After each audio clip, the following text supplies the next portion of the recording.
Meus irmãos, volta e meia surge uma notícia parecida com essa. Volta e meia não é uma coisa extremamente comum, mas é uma coisa que também não é raro. De que, por exemplo, em 2010 surgiu uma notícia no Reino Unido, de uma família que descobriu um violino guardado no porão de casa. E diante daquilo lá, uma surpresa, mas ok, é um violino velho, um instrumento empoeirado, um instrumento que estava já com a madeira relativamente deteriorada. Mas depois de algumas insistências de algumas pessoas, eles foram avaliar aquele instrumento e se tratava de um Stradivarius autêntico da década de 1690. Essa descoberta aconteceu em 2010. Um instrumento raríssimo, que músicos do mundo inteiro anseiam de poder um dia tocar num deles. Em 2018, depois na França, uma coisa parecida. Um violino que não foi encontrado por acaso, mas que estava sendo guardado por uma família, como se fosse um instrumento realmente da família ali, que receberam, que herdaram. O instrumento não estava perdido, estava ali. Mas apesar de estar ali, diante deles, eles não tinham noção do que era. E era um outro Stradivarius. Foi vendido por milhões de euros. A família não permaneceu com ele, mas foi vendido por milhões de euros. E você pode imaginar o seguinte, enquanto isso, famílias inteiras vivendo com as suas preocupações, vivendo as suas angústias, buscando fontes para sobreviver, pagando os seus impostos, lutando contra as dificuldades do nosso tempo, tentando permanecer no mercado de trabalho, todos os desafios que são comuns a todos nós, tentando se aperfeiçoar academicamente. E essas duas famílias não se davam conta do tesouro que tinham nas suas mãos, ou debaixo dos seus pés. Será que nós temos um tesouro? Será que talvez nós não estejamos nos dando conta de que temos nas nossas mãos, guardado talvez num porão, um tesouro nas nossas vidas? Quero falar com vocês sobre como que nós temos vivido e recomendar que cada um de nós saia daqui reexaminando o nosso coração, reexaminando o nosso tesouro, para que nós não nos gastemos com aquilo que não tem valor. E eu quero falar a respeito dos Provérbios de número 4, capítulo 4, número 23. Primeira coisa que ele nos ensina na sua primeira metade é que nós não devemos desconsiderar as prioridades da nossa vida. Há prioridades, tende a haver prioridades nas nossas vidas, meus irmãos. Sabe quando talvez você que já trabalha, talvez já tenha ouvido isso de algum chefe. Não, esse mês tudo é prioridade. Essa semana tudo é prioridade. E para mim é claro que quando tudo é prioridade, nada é prioridade. Porque se todas as coisas têm a mesma prioridade, nada é prioridade. Na nossa vida não pode ser tudo prioridade. As coisas não podem ter a mesma prioridade. Não podem. Porque se você fizer isso, nada vai ter prioridade na sua vida. E sabe o que vai acontecer? Você talvez despreze um tesouro que está diante de você. Sobre tudo o que se deve guardar, guarda o coração. A palavra que foi traduzida aqui, sobre tudo o que se deve guardar, ela é uma palavra que no Antigo Testamento, em muitas das ocorrências que ela aparece como um sinônimo de prisão, sobre tudo o que se deve guardar. Então, por exemplo, lá em Gênesis 43, quando o faraó manda prender aqueles dois oficiais, lembra da história de José? Manda prender o mordomo e manda prender o padeiro, no mesmo cárcere, na mesma prisão que estava José. E Moisés relata essa passagem dizendo assim: e mandou detê-los na casa do comandante da guarda, no cárcere onde José estava preso. A palavra que foi traduzida ali como detê-los é aprisioná-los, é colocá-los no local de confinamento, colocá-los num local de prisão. É essa palavra que o sábio Salomão usa aqui no capítulo 4, 23, sobre tudo o que se deve guardar. Teve um outro exemplo, em Levítico 24, 12, diz assim: e o levaram à prisão, até que se lhes fizesse declaração pela boca do Senhor. A passagem aqui em questão é quando o filho de uma israelita e de um egípcio foi preso por profanar o nome do Senhor. E eles não sabiam o que fazer com essa situação. Então eles prendem aquele jovem até que Deus revelasse a Moisés qual deveria ser a atitude. A palavra... Estão me ouvindo? Então, né? A palavra ali também é a mesma usada por Salomão sobre tudo o que se deve guardar. Essa palavra também tem outro sentido, que é o sentido de ter vigilância. Então é o local de confinamento, é um local de aprisionamento, mas também pode ser uma palavra, um sentido de atitude de vigilância. Lá em Neemias, ele diz, quando Tobias e Sanbalate tomam conhecimento de que Neemias está conduzindo e liderando o povo para reerguer os muros, Neemias registra o seguinte: porém nós oramos ao nosso Deus e como proteção pusemos guarda contra eles de dia e de noite. Ou seja, havia gente vigilando 24 horas por dia para que não fossem atacados pelos seguidores de Tobias e Sanbalate. O que mostra que aqui não é um local de confinamento, mas aqui se trata de uma postura de vigilância sobre tudo que se deve guardar. Guarda o coração. O profeta Jeremias, quando registra o juízo de Deus contra a Babilônia, escreve assim: arvorai estandarte contra os muros da Babilônia, reforçai a guarda, colocai sentinelas. A mesma palavra quando ele diz reforçai a guarda. Meus irmãos, o que eu estou querendo ilustrar?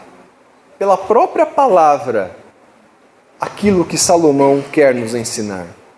Muitas coisas são legítimas de serem guardadas.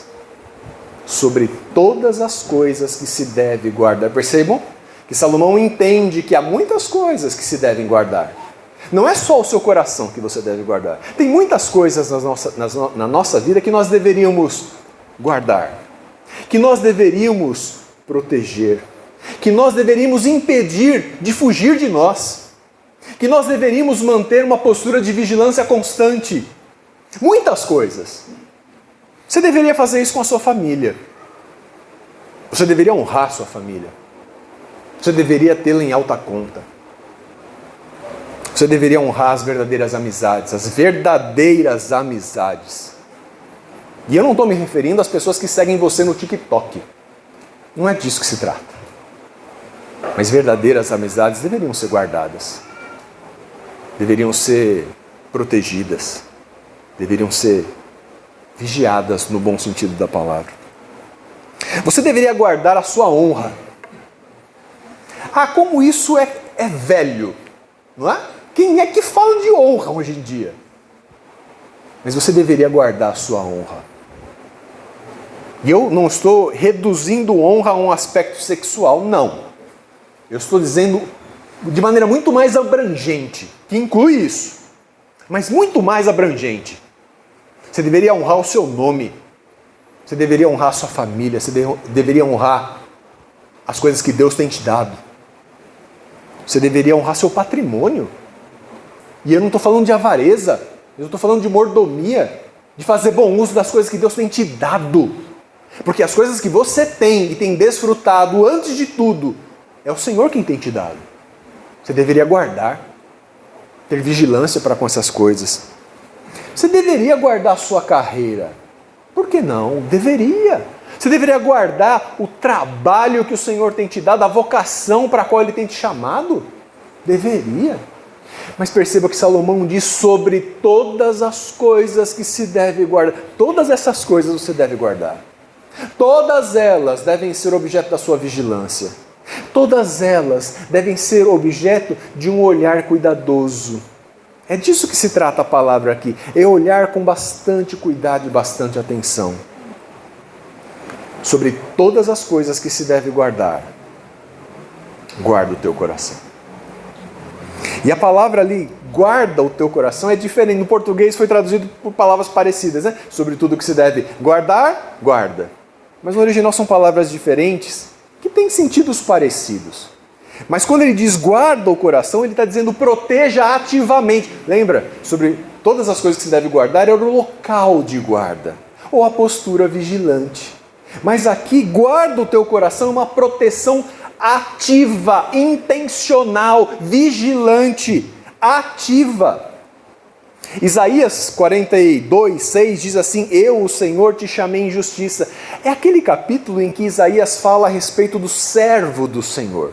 E aqui a palavra que Isaías está registrando é Deus falando a respeito do seu servo sofredor. E Deus diz assim a respeito dele: eu, o Senhor, te chamei em justiça.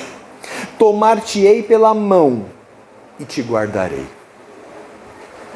Veja, Deus decide tomar para si aquele que será o servo sofredor. É dele. E ele é quem vai guardar. Ele é quem vai preservar. Ele é quem vai proteger ativamente e vai impedir que todas as forças contrárias se frustrem. E te farei mediador da aliança com o povo e luz para os gentios. Meus irmãos, esse é o exemplo de que Deus guarda e guarda infalivelmente. Nós somos chamados a fazer assim com o nosso coração. Sobre todas as coisas que se deve guardar, guarda o teu coração. Guarda ele e protege-o ativamente. Não descuide disso. Seja um sentinela vigilante. Seja alguém que intencionalmente protege o seu coração das coisas desse mundo.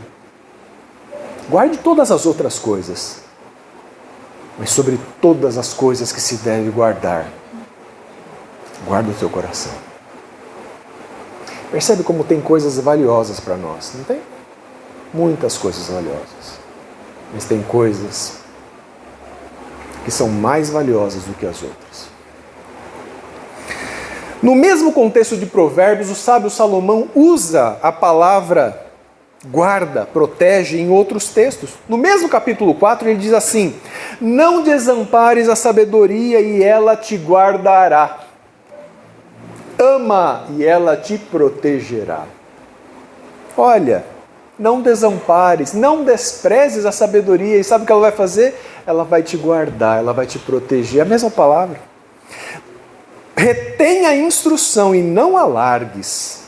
Guarda-a, porque ela é a tua vida. Se você pudesse identificar o que é a tua vida, você não guardaria ela com todas as suas forças? Guarda ela. É esse o sentido. É o mesmo sentido de proteção ativa. Guarda o seu coração.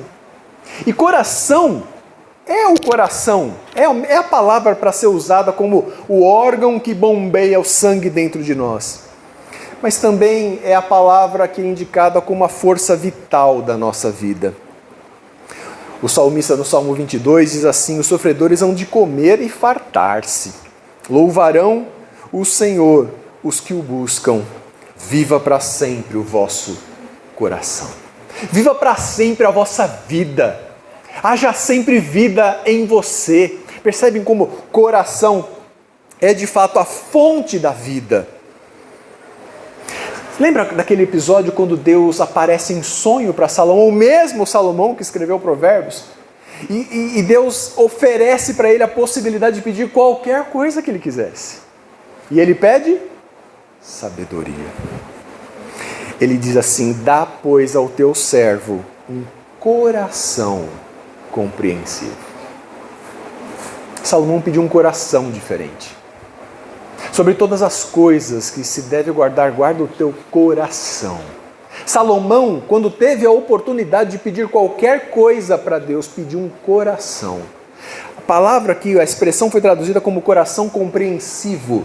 Literalmente é um coração que escuta.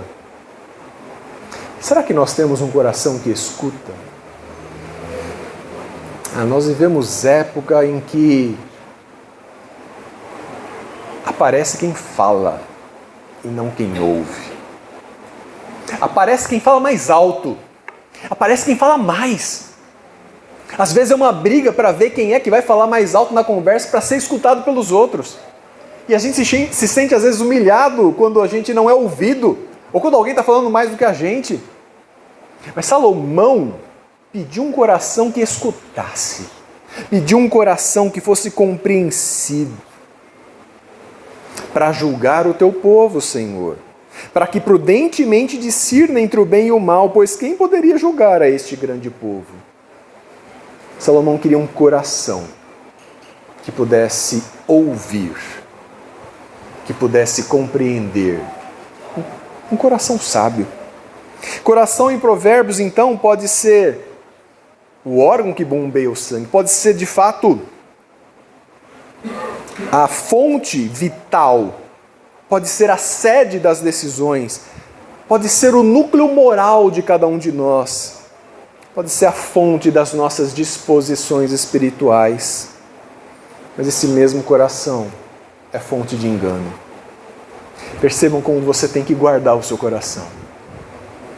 Ele deve ser guardado. Ele não é fonte da sua confiança. Ele deve ser guardado, porque é um coração quebrado pelo pecado. É um coração contaminado pelo pecado. É isso que Jeremias diz: enganoso é o coração mais do que todas as coisas e desesperadamente corrupto, quem o conhecerá? Meus irmãos, se já é triste ouvir uma música que diga confia no seu coração, quanto mais triste é se nós praticarmos esse tipo de coisa, porque o nosso coração é mais enganoso do que todas as coisas. O nosso coração foi afetado pelo pecado.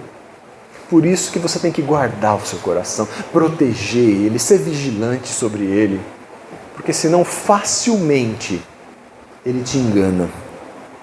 Não guardar o coração implica deixar de lado o que mais importa na sua vida.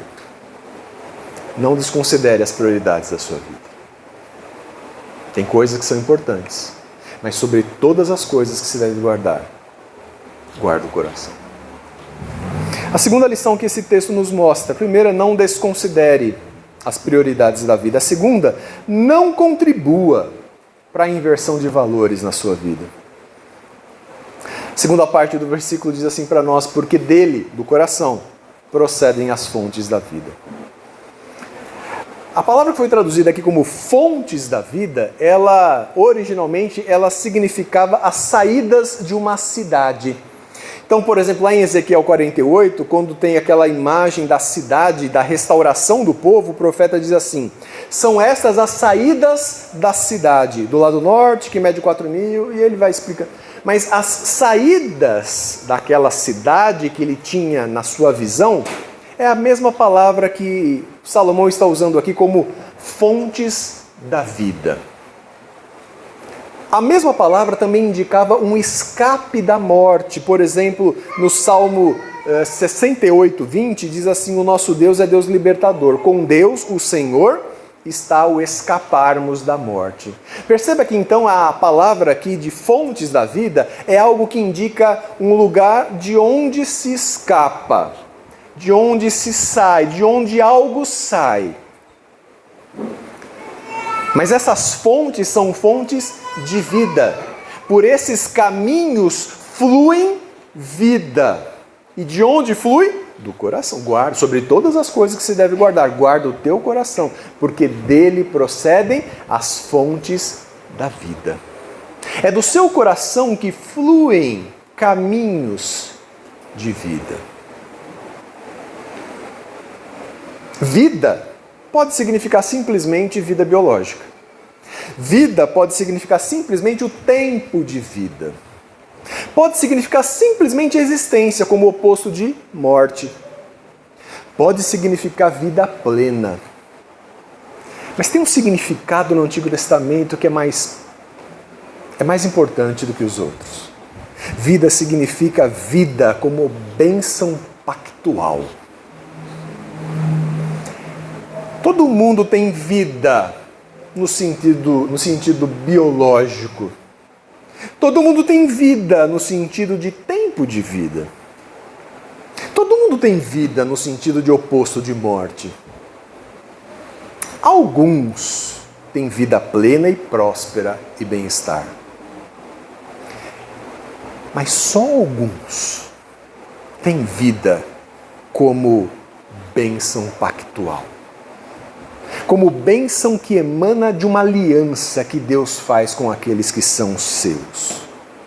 Sobre todas as coisas que se deve guardar, guarda o teu coração, pois dele procedem as fontes da vida. A ideia aqui, meus irmãos, ela é hidráulica. É a ideia de um fluxo de água que emana de um lugar em direção a outro. As saídas da cidade. É essa imagem que os antigos tinham quando liam e ouviam isso. O coração é essa fonte de vida. É do coração que fluem as condições da nossa vida. O nosso coração vai definir então muito de como nós viveremos os nossos dias. O que flui do seu coração? Guarda ele sobre todas as coisas. Porque se você não guardá-lo, o que vai fluir dele não vai contribuir para uma vida plena, uma vida de bem-estar, uma vida que reflita uma bênção pactual que Deus fez com aqueles que são seus. Se você encheu o seu coração de condições estranhas, se você encheu o seu coração do que não alimenta uma verdadeira vida com Deus, por certo você vai experimentar um fluxo de coisas relacionadas com engano, com mentira, com tristeza. Há quem diga que vida é valor absoluto.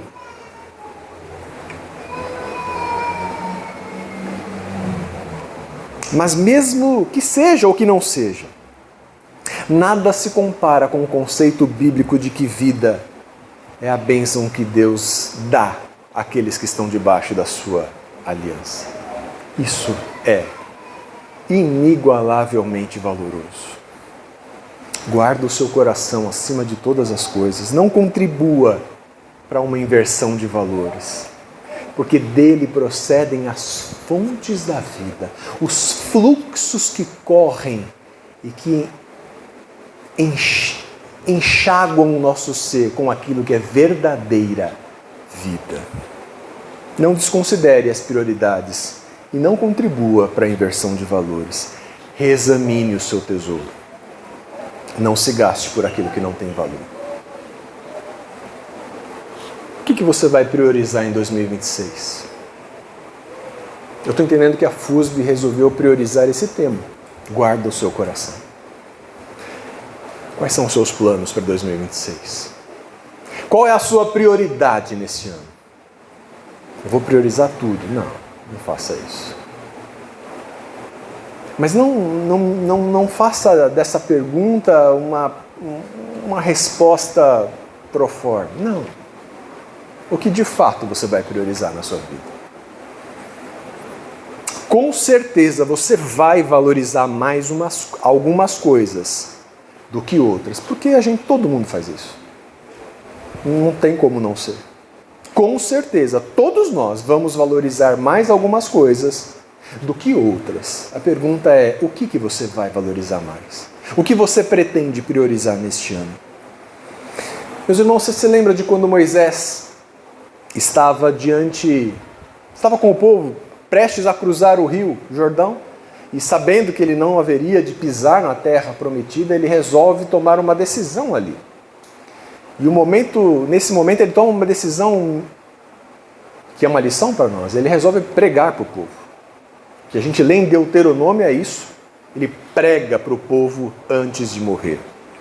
E no finalzinho desse sermão, ele diz assim para o povo: os céus e a terra tomo hoje por testemunhas contra ti, que te propus a vida e a morte, a bênção e a maldição. Escolhe, pois, a vida, para que vivas tu e a tua descendência, amando o Senhor teu Deus, dando ouvidos à sua voz e apegando-te a Ele. Pois disso depende a tua vida e a tua longevidade, para que habites na terra que o Senhor, sob juramento, prometeu dar a teus pais Abraão, Isaque e Jacó. Vocês estão prestes a cruzar o rio e tomar posse de uma terra que mana leite e mel. E o Senhor vai entregar cada palmo dessa terra nas suas mãos e vai destruir cada um dos seus inimigos que estiverem lá. Vocês vão ter muitas tentações. Talvez vocês resolvam priorizar muitas outras coisas. Eis que hoje coloco diante de vós a vida e a morte, a bênção e a maldição. Nós sabemos que isso não é uma decisão que o homem toma. Não sem Deus. Não sem ter um coração regenerado, transformado e que deve ser guardado acima de todas as coisas. Escape da morte. Flua para onde há vida. Cuide do seu verdadeiro tesouro. Sobre todas as coisas que se deve guardar, guarda o teu coração, pois dele procedem as fontes da vida. Cristo, meus irmãos, é quem nos dá um novo coração. O coração prometido lá por Ezequiel, é Cristo quem nos dá. Lembra da promessa de Ezequiel? Dar-vos-ei coração novo, e porei dentro de vós espírito novo. Tirarei de vós o coração de pedra, e vos darei coração de carne. Sabe quem que nos dá esse coração? É Cristo. Não é o seu fazer, o seu efetuar. É Cristo quem dá. É Ele quem o capacita para guardar bem esse coração. É Ele quem abre os seus olhos para que você possa guardar sobre todas as coisas que se deve guardar, para que você possa guardar bem o seu coração. Para encerrar, eu quero dizer que o seu maior problema não é não ter um Stradivarius dentro de casa. O seu maior problema não é não ser herdeiro. O seu maior problema não é o mercado de trabalho. O seu maior problema não é não ter conseguido fazer uma faculdade. Não é não ter conseguido fazer uma viagem de intercâmbio. Não é. O seu maior problema não é que, por vezes, você não pode ir onde quer ou fazer o que deseja. O seu maior problema está dentro de você. É o pecado que habita no seu e no meu coração. Por isso, guarda o seu coração, acima de todas as coisas.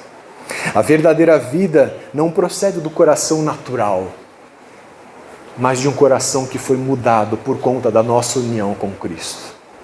Dele procede a verdadeira vida. E o crente, o jovem regenerado, agora guarda o seu coração. Como? Pela palavra. Alimente-se disso. Sabe, mesmo quando a gente não tem vontade, a gente deveria fazer.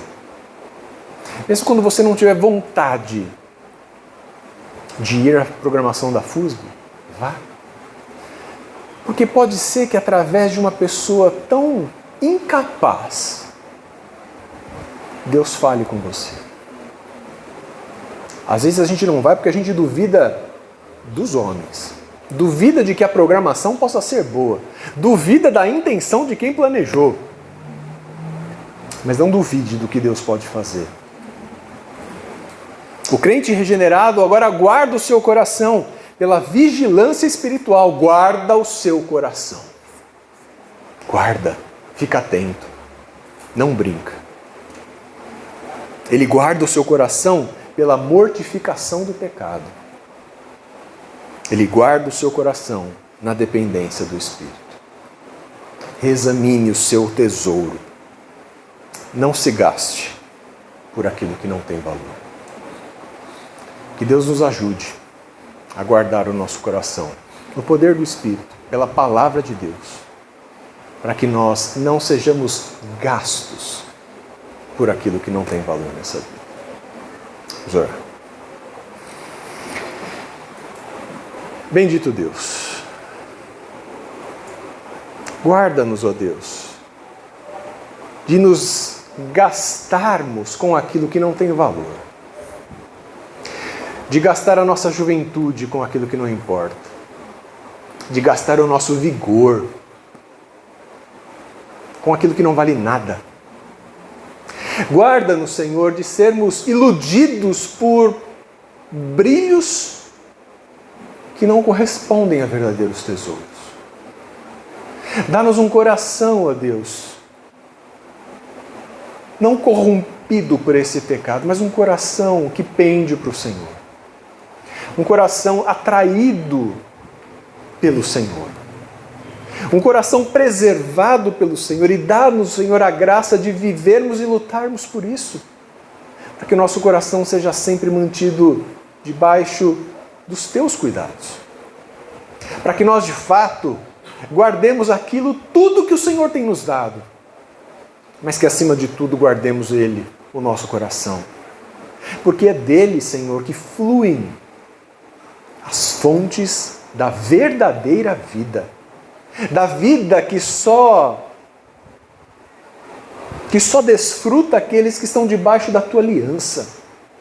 Da verdadeira vida que só pode ser experimentada por aqueles com os quais o Senhor, através de Cristo, fez uma nova aliança através do sangue dele. Louvado seja o Senhor, que nos chama a participar dessa bênção que é viver debaixo da Tua aliança e desfrutar das bênçãos que emanam de um coração regenerado e guardado pelo Senhor. Guarda o coração desses jovens. Guarda os nossos corações, Senhor.